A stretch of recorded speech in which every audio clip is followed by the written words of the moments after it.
Hello, my name is Jewel Gilbert, and I'm entering the 2017 Constituting America College Speech Contest. We hold these truths to be self-evident, that all men are created equal and endowed by their Creator with certain unalienable rights, that among these are the rights to life, Wait, that's the wrong founding document. We, the people of the United States, in order to form a more perfect union, Well, there's the right document, but the wrong part. While the Declaration of Independence and the preamble of our Constitution give us the soul of our government, the soul of our nation, it is in some less quoted areas that we find the system with which to implement these truths. So speaking of that system, is it still working? Loaded question. First, I want to say that our founders did something that is very interesting. They drafted a document that stated what our federal government could do, and if it was not deemed a granted power, that meant the federal government did not have the right to do it. In 8,000 words, the totality of our governmental system was established. 8,000 words was all it took. How? How can the most powerful and wealthiest nation to ever touch the planet be guided by such a relatively small document? Looks like it is time to read the articles of the Constitution of the United States of America and decide if they are still working today. The articles are the enumeration of every action our framers saw fit for government to enact. Are they working? Well, what does it mean to work? In this speech, I'll define it as, are they accomplishing what they set out to accomplish? Are they protecting our freedom in a way that is building the capacity of the American citizen to pursue happiness? More simply stated, are they helping us or hurting us? Or worse, are they irrelevant? In the analysis, I'll go through each one of the articles before wrapping it up into my conclusion. Hold on for the ride. Article 1, the legislature. Article 1 sets up the legislative branch of the government. Here's where laws are made. The first article builds the House of Representatives and the Senate. Our bicameral Congress steals the best from history and aims to improve on the previous British parliamentary style. Congress is granted the power to write and pass legislation onto the executive branch to enact. Write laws, declare war, coin money, impeach the president, create the post office and post roads, punish the impeached, maintain a military. These are some of the powers that lie within the House of Representatives and the Senate respectively. One of the most important things that we must remember is Congress has complete power of the federal purse. Nothing happens federally without their funding, directly or indirectly. Article 1 does contain the single most polarizing clause among any founding document, the 3/5 compromise. Without even knowing where it is written, let alone knowing its context as a clause in Article 1, men and women tout this single phrase as the piece de resistance of America's inherent racism. This clause constitutionally recognized blacks as 3/5 of a person. Wait, what? How can we pretend our founders believed in inherent supremacy of the self-evident truth that all men are created equal? Only if you are white in America. But we need to pull this back a bit. This banner being flown may be grossly misunderstood. This analysis is layered in error, you see. The actual verbiage is, representatives and direct taxes shall be apportioned among the several states which may be included within this union, according to their respective numbers, which shall be determined by adding to the whole number of free persons, including those bound to service for a term of years and excluding Indians not taxed, 3/5 of all other persons. It did not ever mention blacks specifically, nor did it claim that those in servitude were 3/5 of a person, but that their representation was counting as 3/5 to the whole of a free person. And remember, there were even some white slaves too, but that's a whole nother story. Free blacks were counted in population in full, and the 3/5 clause was a compromise and a tool the North used to prevent slave states from having too much representative power over the free states. If they were permitted to fully count their slaves toward their population, the slave states would have had disproportionate number of men in the House of Representatives, thereby giving slave states unbalanced power over the free states. The rest of Article 1 I will address in relation to the separation of powers. And we have a big topic left in the Commerce Clause. We will get there, but we have some more articles to get through first. Article 2, Executive. The President is not a legislator. At least he was not meant to be so far as this section of our founding documents is concerned. The President's power is meant to be used as an executive captain of the ship whose course is set. He is meant to keep her heading, not make a new one. nor issue memos to the crew about leaving their sinks running too long or what food choices they make in the lunchroom. The President is the Commander-in-Chief of the military and the signature that must go on every bill passed before it becomes law. The President has the power to veto bills seen as unconstitutional or otherwise unjustified, and in such cases, the Congress must re-vote with the majority necessary to overcome the presidential veto. Overall, the way the executive branch was crafted has been effective at maintaining our freedom. It was not designed as an island, separate from the judgment of our other branches, or so heavily weighted as to top the balance of power. In reality, as head of a nation, the Constitution creates a relatively weak head of state. Now, what if the President violates that very Constitution? We'll get to that after our third article, the judiciary. The judiciary's duty was never to legislate or write new laws with its own interpretations, but to decide on the constitutional lawfulness in cases brought forward. This article brings forth quite an interesting body of the law. The highest court of the United States, the Supreme Court. The Supreme Court is made up of 9 justices, appointed to lifelong terms by the President of the United States and approved by Congress. The rulings of this court define how the Constitution is applied across the entire country and have been some of the most aggressive single acts of change in our history. The courts are our unelected body, which has made patriots quite weary since 1776. That caution was well laid, as the judiciary's radical overstepping and legislative interpretation came long ago. While our court system is flawed and has too often allowed the freedom of individuals to be stolen or encroached upon, it has done far more to protect the freedom than to take it. This is evidenced in the way we Americans live our daily lives, how we work, worship, raise our children. Now we have completed the very brief overview of the three branches of government. Article 4 changes everything. Article 4, the states. We were constitutionally designed as a union of independent states. Our states actually predate this union, and it is beneficial for us to see them like that because it is the reality the founders framed this Constitution in. The states independently decided to form our union. Article 4 defines how these states are to interact with one another and is the clearest example of the benefit of the Constitution over the Articles of the Confederation. Under the Articles of Confederation, the states were cheating each other, had different currencies, were blocking trade and placing tariffs, and there was general lawlessness across state lines. Article 4 did its best to end this, with certain clauses such as full faith and credit, meaning basically that a citizen of one state had all the rights of a citizen of another state while in that state. We also see the clause of extradition of fugitives back to the state in which the crime was committed. This article makes this country incredible and gives every citizen his voice of representation to defend his freedom. The states are guaranteed to have Republican forms of government, and the federal government is bound to protect them against foreign powers. Now, there are some ugly cases we don't want to ignore in Article 4, like the extradition clause was extended to runaway slaves, something that definitely needed change. But that brings us perfectly to Article 5, the amendment process. Article 5.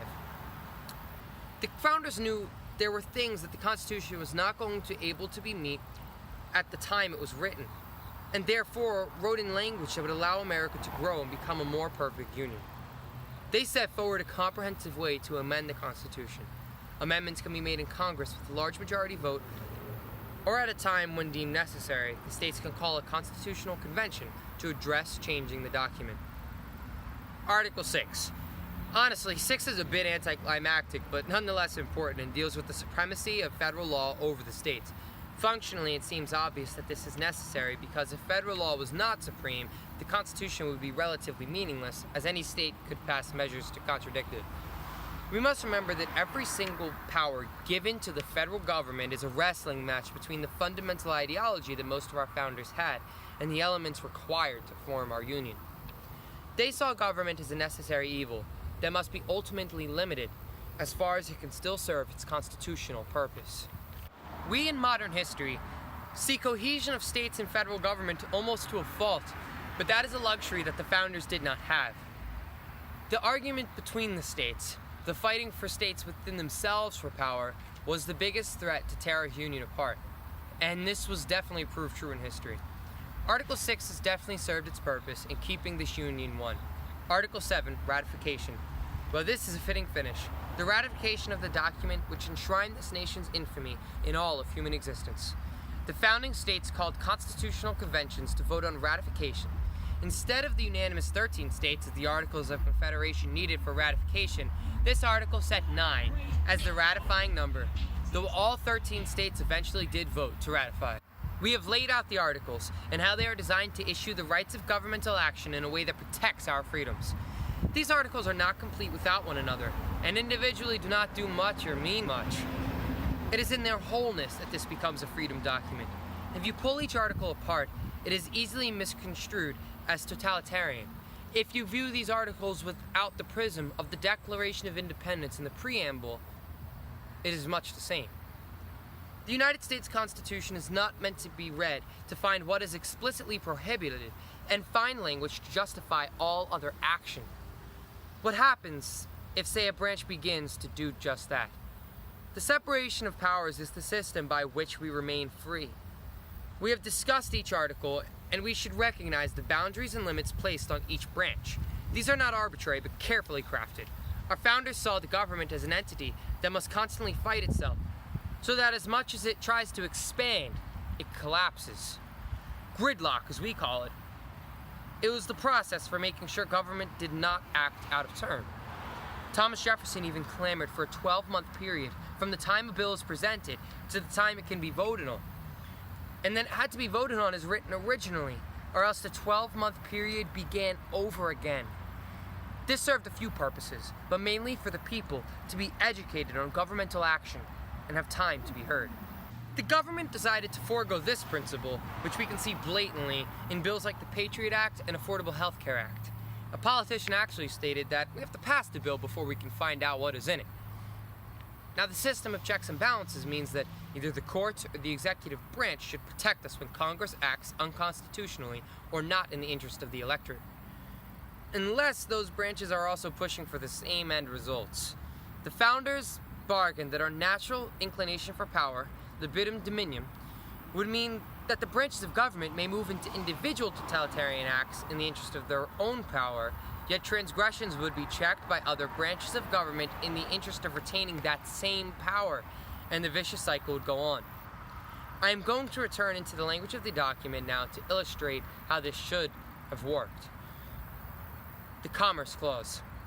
The Commerce Clause is cited liberally to justify nearly every action of Congress, yet it simply reads, to regulate commerce with foreign nations and among the several states and with the Indian tribes.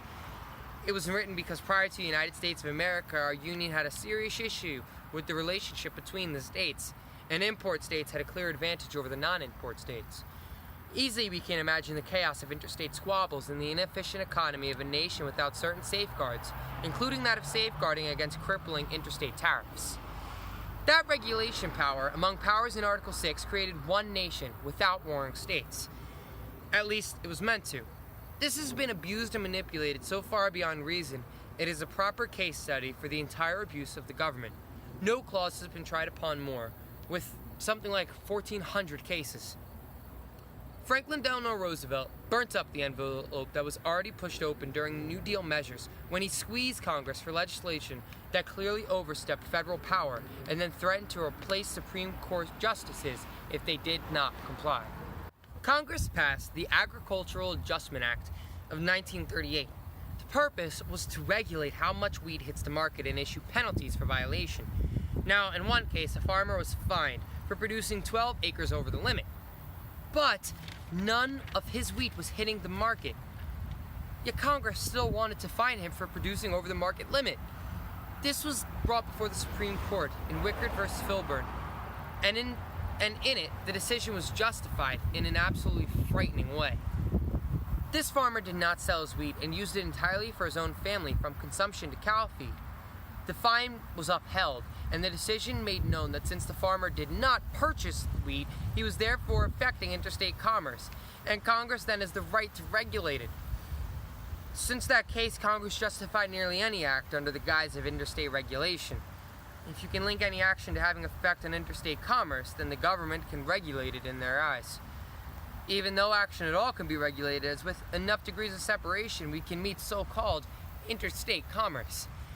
This clause was even stretched by Congress to try to include gun-free school zones, yard sales, and Amish raw milk.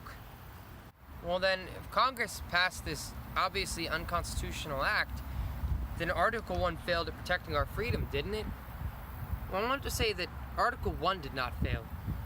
In our founders' eyes, something else did. In this case, we can see that this was also supported by the President.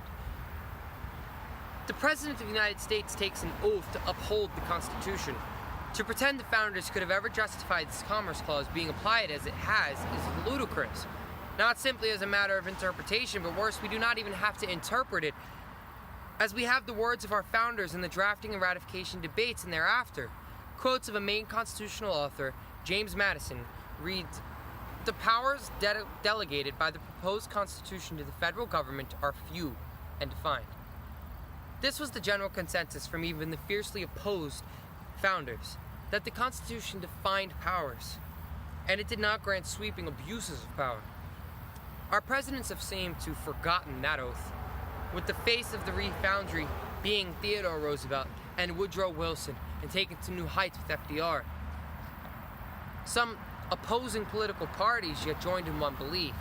They believed that the Constitution was to be read as giving them all power, not strictly prohibited by it. And they have created the current post-constitutional government America. The Supreme Court has not checked constitutional violations, but enabled them. Essentially, the court has written their own legislation when the people never had a voice, as 9 unelected officials can never represent the interests of 300 million of us Americans. Evidence is seen in the Commerce Clause cases, Roe v. Wade, aspects of the Affordable Health Care Act, the removal of theistic founding customs from public forums. The people did not vote. The people were not heard. Even if I agree with the outcome in any of those cases, the power is not in the court to have that arm. There is little recourse, and the areas of precedence become so muddied that the court can barely pretend to be consistent. Honestly, like many throughout our government, the Supreme Court has an ugly track record of dishonest and corrupt justices. But it was never meant to be handed such a loud delegating voice, and only in the transgressions of the two other branches has that been allowed.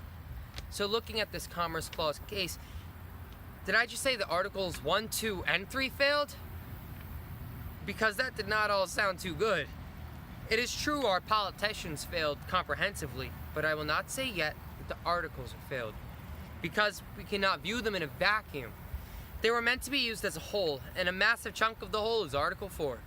Without the states, we are not America. Without the breakup of a single central governmental power which divided local and central power, we missed the key to our founding. The United States of America was never created as a monolithic or majority rules democratic society. They were to have the beginnings of a relationship with the individual that the federal government was not ever meant to have here in the states. The powers delegated by the proposed Constitution to the federal government are few and defined. Those which remain to the state governments are numerous and indefinite. James Madison, father of the United States Constitution, 1788. There's the end to the quote I read a little while ago. States' rights and their duty to refuse to allow them to be stripped away has to be seen in two eras for this essay: the pre- and post-Civil War era and the modern era. This topic's interesting because it took a complete, absolute forfeiting of states' rights to end America's original sin of slavery. But you see, they were fighting to not forfeit a power that they never had. For the truth is that slavery was never permissible under the founding principles and was set on a collision course from the day of the signing of the Declaration, whether our founders recognized that or not. What they set forth was a violently anti-slavery document, and those ideas fueled some of the bravest acts from a generation so called to meet the tasks of eradicating slavery. This was the abolitionist movement of writers and underground railroad stops. Amidst the disgusting truth of our nation's evil was the beauty of its goodness in the accurate representation of our founding principles. Now this brings us to the modern era. The state governments do little to put a definitive end to the overreach of the government. Being bullied by the Commerce Clause, Supreme Court decisions, it is time to rise up. But among the patriots' will were many eating from the federal trough, and in that comfort sit fatly content to forfeit their rights and forget their duties. The method to which makes this country possible, at last, is in Article 5, the amendment article. If this was not in place, I would say that the Constitution failed monstrously at protecting freedom since, well, we needed amendments to end slavery and give women the right to vote. You see, though, this process alone shows the founders' thinking, for these amendments never conflict with the founders' principles and generally could be justified in the constitutional language, yet instead to make it loud and clear and allow the power to be freely given by the people to the government to enforce these truths, they were set forth in clear amendments.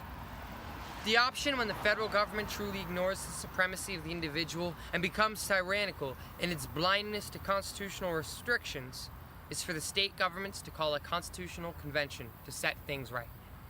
While we have had energy surrounding this possibility, it still has not yet become reality. We made it. We have gone through the articles. We have talked about the easy things and some of the hard things. But now it is time to put this all in context. It is time to really see the question we are asking and attack it. Are the articles of the Constitution protecting our freedom or not? Well, what I laid out seems to affirm the negative. The House of Cards collapsed, and the government is only limited by its desire to remain in power at the election box. That can be seen as true, but that is because the House of Cards was never built on the Constitution or the Articles. The Articles and this entire House of Cards was built on the people. The Articles never failed. The people failed to hold our government to them. Thomas Jefferson and Alexander Hamilton rarely agreed on principles of government, but they did agree that when the public treasury becomes a public trust, and the people recognize that, the people will send to the government only those that will bring home the biggest piece of the federal pie. Judge Andrew Napolitano. Our Constitution was made only for a moral and religious people. It is wholly inadequate to the governance of any other. John Adams. Only a virtuous people are capable of freedom. As a nation becomes corrupt, ambitious, they have more needs of masters. Benjamin Franklin. The Articles helped us to stand where we are today. And you would have to be blind not to recognize that we are some of the luckiest humans to ever have existed at a time when life is so much easier than it has ever been, so much longer, healthier, and can be so much more free. We have almost everything, yet we have allowed our comfort to make us apathetic. What tyranny gives in comfort, freedom gives as fulfillment and meaning. The positive to all of this is that the tools are still at our fingertips to right this ship, all within the Constitution. It will not be easy, but these very articles help to free people create a time of incomparable prosperity, and they can help us return to a culture of unbridled passion for life, liberty, and the pursuit of happiness. Thank you.